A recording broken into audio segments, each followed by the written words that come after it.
유한 킴벌리는 CSR, 특히나 뭐 CSR 하면 사회 책임 경영의 큰 포괄적인 의미겠습니다만 그 중에서도 뭐 사회 공헌 활동으로 좀 알려진 그런 회사였는데 최근에 와서 CSV라는 것들을 한 5년째 지금 추진을 하고 있습니다. 그래서 그걸 추진하게 된 배경, CSR을 열심히 했는데 그냥 계속 하면 되지 왜 CSV라는 얘기를 같이 참여하게 됐을까, 어떤 고민에서 했을까라는 그런 부분에 대한 말씀을 드리고요. 또 어떤 방향으로 추진해 왔는지 지난 5년 동안 이 사례를 말씀드리면 아마 조금은 참고가 되시지 않을까, 그렇게 생각을 합니다. 그래서 제가 천천히 소개를 해드리고요. 좀 뭐 궁금하신 게 있으면 뭐 중간에라도 조금 제가 중간중간에 좀 브레이크 할 때 좀 궁금하신 게 있으면 말씀해 주시면 짧게 답변해 드리겠습니다. 혹시 마이크를 좀 서서 스탠딩으로 할 수 있는 게 있을까요? 네.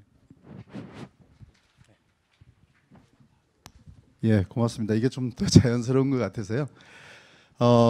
유한 킴벌리 하면 여러분들 잘 아시는 것처럼 생활용품 기업입니다. 그리고 우리가 항상 프로게 캠페인 통해서 뭐 사회공헌 활동 널리 알려져 있고 그래서 많이 얘기 듣습니다. 그동안 하던 거 열심히 하면 되는데 CSV라는 것들 쉽지 않은 개념인데 꺼내서 어떻게 진행하고 있고 왜 하게 됐냐 이런 얘기를 질문을 자주 받습니다. 지난 5년 동안 굉장히 여러 번 설명을 드렸던 부분이기도 한데 어떻게 해 오고 있었는지 말씀을 드리겠습니다. 주제는 이렇게 잡았습니다. 고령화 문제의 해결에 기여하면서 시니어 비즈니스 시장을 확장하고 기업의 잠재 성장력에 어떻게 키울 수 있을까라는 그런 고민에서 시작한 시니어 비즈니스의 공유 가치, Creating Shared Value에 대한 부분 이렇게 주제를 잡고 말씀을 드리겠습니다.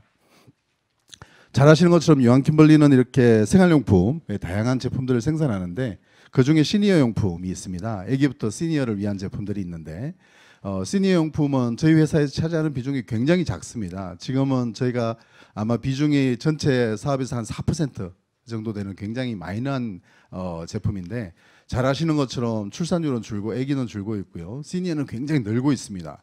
그래서 시장은 시니어 쪽으로 향하고 있는데 사업 비중은 굉장히 작고 그렇지만 우리 사회의 고령화라는 것이 그냥 비즈니스 기회를 주는 것이 아니라 사회적으로 굉장히 어려움을 초래하고 있는 다들 걱정하고 있는 분야입니다. 그래서 이러한 고령화 문제를 어떻게 해결하는 데도 같이 참여하고 또 기여해야 앞으로의 비즈니스 기회가 제대로 열리지 않을까라는 그런 관점에서 고민을 굉장히 오래 했습니다.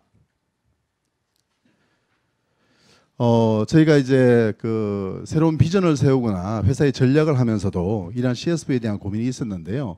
사회 책임 경영 중에서는 그동안 30년 이상 해오던 우리 항상 프로게 캠페인을 사회적으로 잘 계속 성공시켜야겠다는 마음도 있었고 비즈니스 모델 개발 쪽에서는 저희가 뭐 인더스트리 4.0이나 이런 고민도 있었지만 공유가치 창출이라는 전략적 비즈니스 전략적인 부분을 어떻게 비즈니스에 접목을 할까 혹은 또 공유가치를 어떻게 만들어낼까 이러한 고민을 같이 했었고요.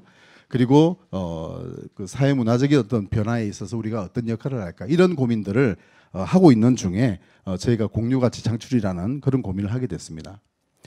저희가 CSV에 대해서 처음 고민했던 거는 2011년이었고요.